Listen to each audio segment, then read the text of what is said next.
Sa 3 taon na pagsasama ni Vice Ganda at Ayon Perez ay halos hindi na sila nilulubayan ng mga panghuhusga sa kanilang relasyon.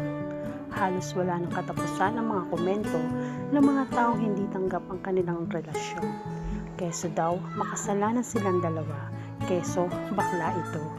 Nang minsan tanungin si Vice Ganda tungkol sa kung paano niya hinaharap ang mga masasakit na panlalait sa kanilang relasyon, ang naging sagot lang ni Vice Ganda ay hanggat maaari ayaw na niyang harapin ang mga bawat issue na patungkol sa kanila ni Ayon dahil nakakawala ito ng lakas.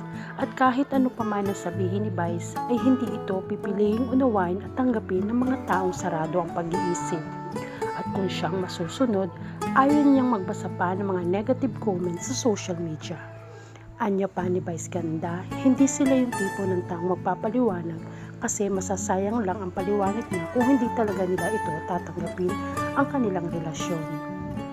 Halos wala namang pakialam sina Vice at Ayon sa mga negative comments na patungkol sa kanila.